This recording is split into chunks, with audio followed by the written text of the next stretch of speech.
Today was a super fun event that Airbnb hosted to launch an all-new version of their app along with new experiences and services. I got a chance to chat with Brian Chesky, Airbnb CEO, right after his presentation today to learn more about what's new. Oh my gosh, Brian, it's so nice to meet you. Nice to meet you as well. So we were just chatting actually. So I lived in San Francisco around the same time that Airbnb started, technically like 2007, and we never met. So here we are today. It's such a small world to not bump into each other. I know. So here we are at the launch of experiences and services. Now you guys already had experiences.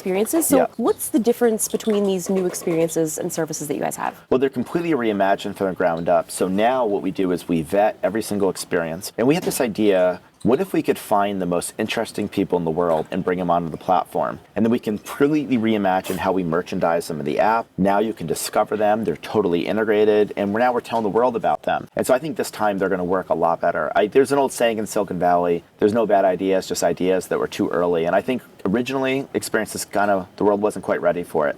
And I think now they will be. I definitely have booked experiences. I just booked some in Japan a few weeks ago. Nice. And I think it just kind of felt like it wasn't like front and center. So it wasn't front and center. I feel like now it's integrated. Yeah, we were just getting it going, and then the pandemic hit. And when the pandemic hit, we had to hunker down and really focus on our core business. And so we didn't really have the energy, the time, the resources to bring them front and center. And now I think, we put our entire team on focusing on services and experiences. And we did a total integration where instead of having a separate team, it was all one group. During the pandemic time, was this when you kind of decided that you were going to start this, or was there a different sort of shift? It was, so we started experience. The original idea was 2016, 2017. It started getting some traction, but then the pandemic hit. We essentially put experiences on hold. And then during the pandemic for 3-4 years, we just hunkered down and really focused on our core business. And then about a year or two ago, we thought, okay, Airbnb can't just be a place to stay. We got to take this model and bring it to the world. What if you could Airbnb the well, we're asking, well, what else could you Airbnb? What's the biggest asset in your life? Yeah. And a lot of people say, well, your home is your biggest asset. The next thing is a car, a boat, a this or that. And I'm like, no. The biggest asset in people's lives is their time. So what if you could monetize your passion? What if you could monetize a skill? What if you could share with others? And what if you could do this not only when you travel, but in your own city? And then if you could do it in your own city, then Airbnb could be not just an app used once or twice a year, but could even be an app used every week. Mm-hmm. And that was kind of the idea behind it. I'm hyped because even an experience that I did here, there's a little farm in LA where we went, we made pizzas, we picked fresh eggs from chickens. It's so fun. Had no idea that even existed. I mean, the world is so interesting, obviously. I think we just needed a way to discover it and explore it. And I think that all the information is now ubiquitous online with Google and ChatGPT and other platforms. But it turns out the real world still feels magical and yet inaccessible.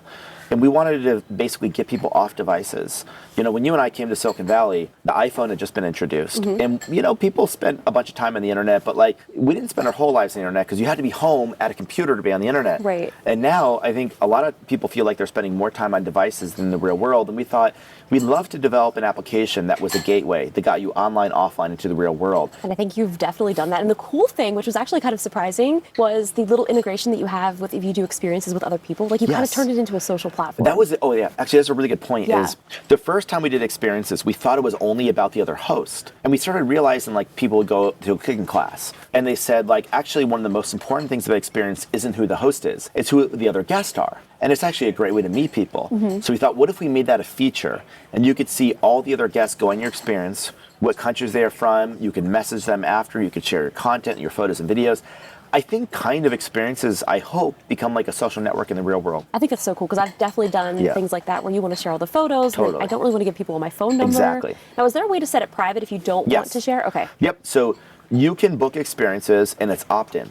So opt-in as in you can book and then not appear on the website, you can not be included in group messages, and you can just choose to opt out of it. So it's totally opt-in. But if you want to opt in, then you can broadcast you're going, other people can know you're there, and you can be in the thread. So it's totally your control. So now, if somebody were to book an experience with you, what would your ultimate Brian experience be? Actually, Justine, it's a really good question that I've been thinking about it. I think I want to do a day in the life where you basically come to my office with me and shadow me for a day. I get a lot of requests to do this. What is a day like? What do you do all day? And honestly, what I do most all day at Airbnb is I review work. I'm in a meeting with 8 to 10 people and they're presenting stuff like the launch I did today. We'd be presenting the new app. We would look at the new hosts coming to the platform, the marketing, the ads. I've had a couple friends shadow me for the day, so I would actually love to host an experience where you just shadow me for an entire day and see how I run the company. That'd be so fun. Do you have any like hobbies that you do outside of work to kind of disconnect that the people may want to do an experience on? Yeah, I mean, I'm an artist. Before Airbnb, I went to Rhode Island School of Design, so I like drawing. It's one of my favorite things to do. It's kind of like meditation. I like exercising, working out at the gym. I like reading. I like traveling. I mean, it kind of makes sense. Although I think everyone likes traveling, but I love traveling, and I love just connecting with friends and having experiences with them, which is kind of why we built what we built. I mean, at some point, I guess I'm just building the product that I want for myself. Increasingly, I have all these cool services at my disposal. I thought, what if everyone could just tap a button and like Airbnb or Uber or DoorDash, this whole world could come to your house and provide services.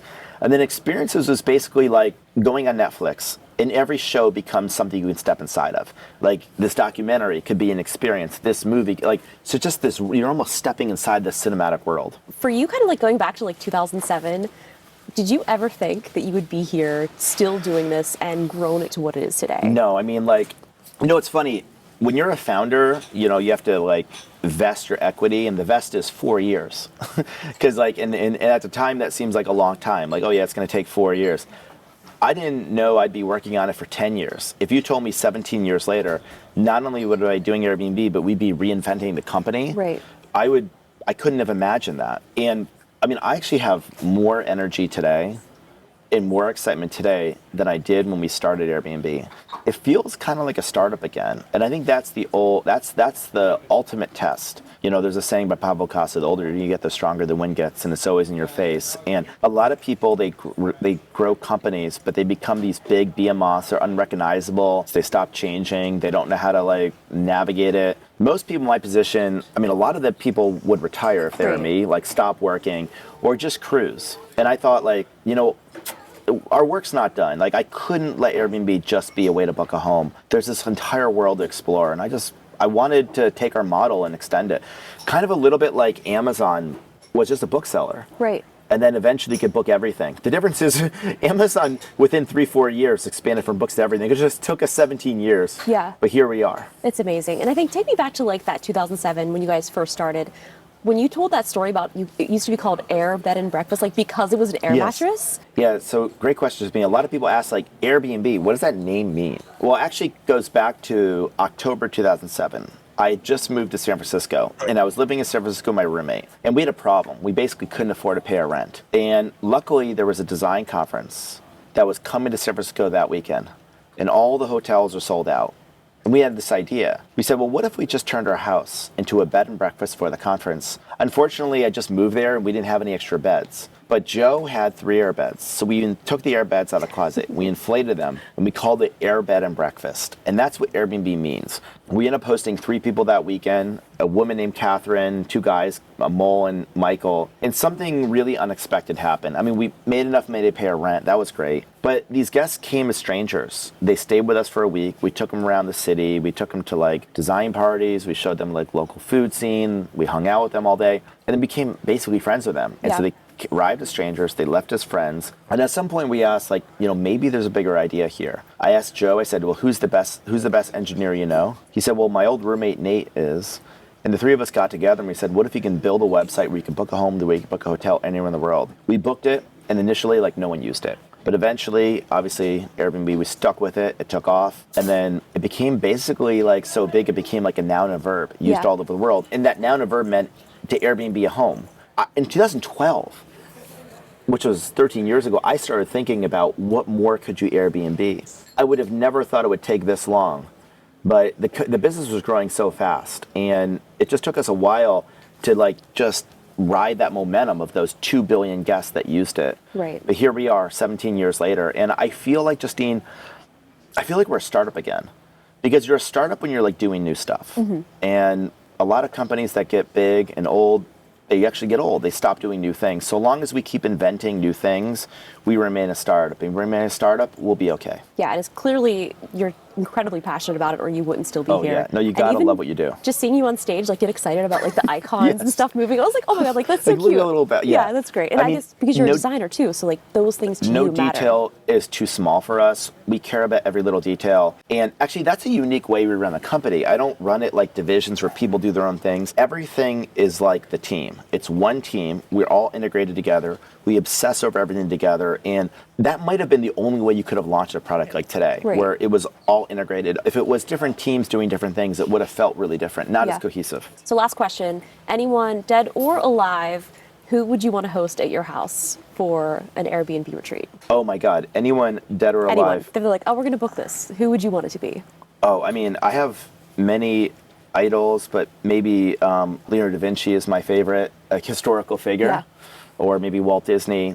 The reason I pick those two in particular is I'm an artist, or at least I like to think of myself. I was an artist as a kid, but I also like technology, obviously, and I've always been interested in the intersection of technology and creativity, which I think which requires curiosity and imagination. And I think that they really represent to me the intersection of technology and art, curiosity and imagination, probably the two guiding principles of my life. That's awesome. Well, thank you so much for chatting. Thank I you cannot very much, wait to Justine. book some Airbnb Yes, experiences. exactly. Thank you very Thank much. you.